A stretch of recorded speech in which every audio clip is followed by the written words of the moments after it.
پھر امام القیم رحمہ اللہ جب یہ بات واضح کر چکے کہ ہر بیماری کا علاج ہے، تو اب اس طرف آ رہے ہیں کہ سب سے بہتر علاج کیا ہے۔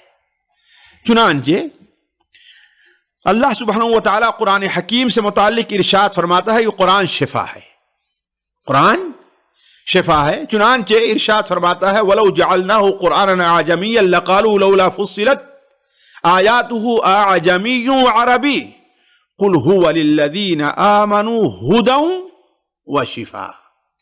اور اگر ہم اسے عجمی یعنی عربی زبان کے کسی اور زبان میں نازل کرتے تو وہ کافر لوگ کہتے کہ ان آیتوں کو واضح کیوں نہیں کیا گیا، یعنی ایسی زبان میں کیوں نہیں جو ہماری زبان ہو۔ یہ کیا ہے کہ لانے والا عربی ہے اور کتاب جو لے کر کے آ رہا ہے عجمی لے کر آ رہا ہے۔ اے نبی ان سے کہہ دو وہ تو مومنوں کے لیے شفا اور ہدایت ہے، وہ مومنوں کے لیے شفا اور ہدایت ہے۔ سورہ بنی اسرائیل میں اللہ تعالیٰ ارشاد وَنُنَزِّلُ مِنَ الْقُرْآنِ مَا هُوَ شِفَاءٌ وَرَحْمَةٌ، اور قرآن سے ہم نازل کرتے ہیں وہ چیز جو شفا ہو اور مومنین کے لیے رحمت ہے۔ وَلَا يَزِيدُ الظَّالِمِينَ إِلَّا خَسَارًا۔ اس آیت میں لفظ من آیا ہے، نُنَزِّلُ مِنَ الْقُرْآنِ، اور من بیان جنس کے لیے ہے، یعنی جنس قرآن شفا اور رحمت ہے۔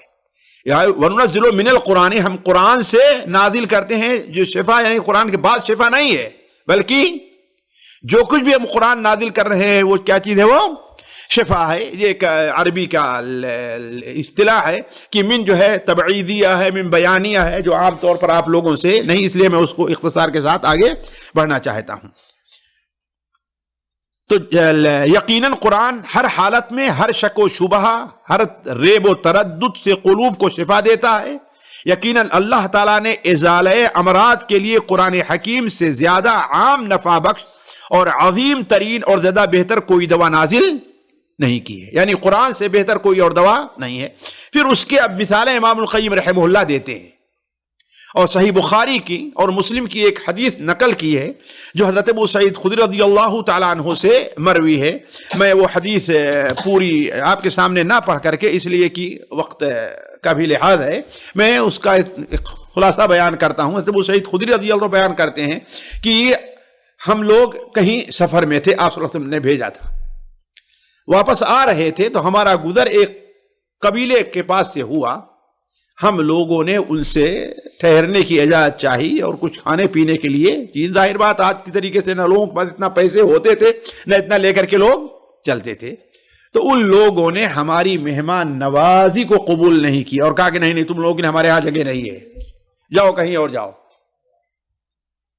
تو کہا کہ ہم لوگ آگے بڑھے اور جا کے تھوڑا سا یعنی باہر میدان میں ڈیرا لگا لیا۔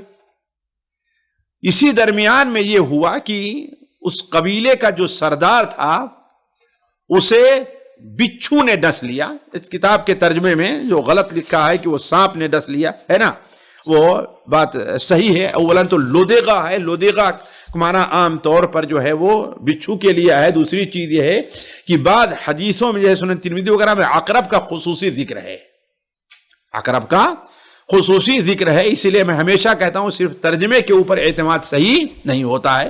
اب انہوں نے کہاں سے لکھ دیا ہے سانپ، واللہ عالم۔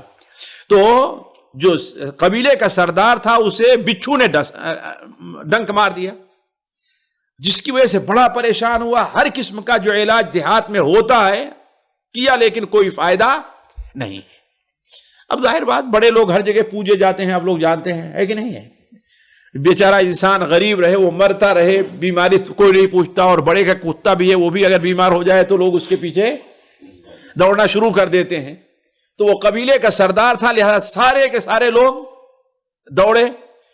کسی نے کہا کہ یہ جو لوگ آئے ہوئے تھے نا، ان کے پاس کوئی ایک نیا دین ہے، ان سے چل کے پوچھا جائے کوئی ان کے پاس جھاڑ پھونک منتر ونتر ہے کہ نہیں ہے۔ تو بھاگے ہوئے آئے تو حضرت ابو سعید خدری کہتے ہیں کہ ہم میں کہ ایک شخص، حالانکہ حق وہی تھے، حضرت ابو سعید خدری ہی تھے، لیکن صحابہ کرام کی یہ خوبی تھی کہ عموماً ایسے موقع پر اپنے آپ کو چھپاتے تھے۔ تو انہوں نے کہا کہ ہاں ہے ہمارے پاس منتر، لیکن ہم ایسے نہیں کریں گے۔ ہم نے تم سے کہا کہ ہمیں کچھ کھانا پینا دے دو، ٹھہرنے کی جگہ تو راضی نہیں ہوئے، لہذا ہم بھی اب بغیر کچھ لیے ہوئے جھاڑ پھونک کرنے والے نہیں ہیں. کہا بھائی کیا لوگے؟ 30 بکریوں پر معاملہ طے ہوا ہے. کتنا؟ 30 بکریاں دو گے تو اب تو ہم کریں گے نہیں، جانے مرنے دو اپنے سردار کو. لوگ تیار ہوئے تھے، مرتا کیا نہ کرتا. ساتھیوں یہیں سے عبرت لینی چاہیے کہ انسان ذرا سوچے کہ اللہ نے اگر اسے صحت دی ہے تو کتنی عظیم نعمت اس کو دی ہے، کتنی عظیم نعمت دی ہے ساتھیوں، ہے کہ نہیں؟ یہ 30 ہوئے، اگر 300 بھی مانگتے صحت کے لیے تو دینے کے لیے انسان تیار ہو جاتا. تو انسان اس سے اندازہ لگائے کہ دنیا کیا چیز ہے جس کے لیے وہ اپنے بھائی سے اختلاف کرتا ہے، اپنے ساتھی سے اختلاف کرتا ہے، حتیٰ کہ اپنے ماں سے بھی اختلاف کر لیتے. کس کے لیے؟ دنیا، پیسے کے لیے. 2 بھائی ہیں، تھوڑا صرف ایک کمرے کا بڑا بسا اوقات مسئلہ رہا کرتا، ایک کمرے کا ہے نا، میراث کی تقسیم میں، اور اس میں حتیٰ کہ بات چیت بھی ایک دوسرے سے کرنا بند کر دیتے ہیں. لیکن سوچے دنیا کی کیا اہمیت ہے انسان. تو جب 30 بکریوں پر طے ہوا، حضرت ابو سعید خدری رضی اللہ تعالیٰ عنہ ہو گئے اور سورہ فاتحہ پڑھ کر کے اس پر دم کرتے اور تھو کرتے، پڑھتے، دم کرتے، یہاں تک کہ کہتے ہیں کہ ایسا ہوا کہ جیسے کچھ کو رسی میں باندھا گیا تو کھول دیا گیا ہے. ایسا لگا اسے کوئی بیماری ہی نہیں، اسے کوئی بیماری ہی نہیں، وہ شفا مل گئی اسے. اب جب بکریاں انہوں نے وعدہ کیا تھا دے دیا، لیکن آج کے طرح مزاج کے لوگ ہوتے بہانہ کرنا شروع کر دے. لیکن اس وقت جو ہے کفر کے باوجود بھی لوگوں میں تھوڑی سی غیرت اور حمیت رہتی تھی، ہے نا. دے دیا بکریاں. اب لے کر کے آئے تو صحابہ نے کہا چلو پھر اب تقسیم کریں اس کو باہم بھائی، اب سارے لوگوں کو ملنا چاہیے نا. تو لیکن صحابی نے کہا کہ نہیں، اللہ کے رسول صلی اللہ علیہ وسلم سے پوچھ لے کہ آجا یہ بکریاں ہمارے لیے کھانا. ذرا سوچے کتنے پریشان حال رہے ہوں گے. اس کے باوجود جو ہے اللہ کے رسول کے فیصلے کا انتظار. ایک ایسی چیز کے بارے میں جو معاملہ کیا تھا وہ مشکوک تھا، اس پر نہیں کیا. تو آپ صلی اللہ علیہ وسلم کے پاس آئے تو آپ صلی اللہ علیہ وسلم نے کہا صحیح کیا تم لوگوں نے صحیح کیا ہے، لیکن یہ بتاؤ تمہیں کیسے معلوم کہ یہ رقیہ ہے، یہ منتر ہے. آپ ہنسنے لگے اور کہا کہ بالکل حلال ہے، چلو اس میں سے ایک حصہ مجھ کو بھی دے دینا، میرے بھی ایک حصہ لگاؤ. یہ ان کی دلجوئی کے لیے تاکہ وہ محسوس نہ کریں کہ ہاں اس میں کسی قسم کی خرابی ہے. تو امام القیم رحمہ اللہ کہتے ہیں غور کرو یہاں دوا کی تاثیر کس طرح کام کر گئی. مرض اس طرح رفع ہو گیا جیسے کبھی تھا ہی نہیں. سورہ فاتحہ ایک ایسی آسان اور سہل ترین دوا ہے کہ اس کے مثل سہل اور آسان اور بہترین دوا ممکن نہیں ہے.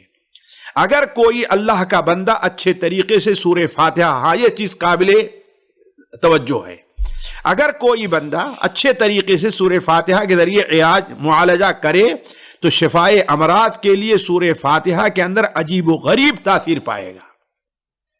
چنانچہ ایک مدت مدید تک میں مکہ معظمہ میں رہا اور اسی اثنا میں بہت سی بیماریاں مجھ پر مسلط ہوتی تھی.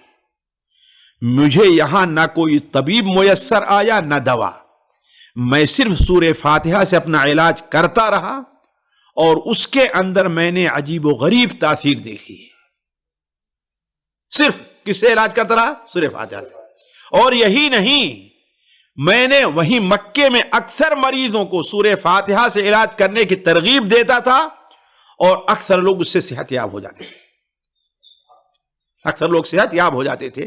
تو امام القیم رحمہ اللہ نے بطور دلیل کے پیش کیا کہ کس طریقے سے قرآن شفا ہے، صرف دل کے بیماریوں کے لیے نہیں بلکہ ظاہری جو بیماریاں ہیں ان کے لیے بھی شفا ہے.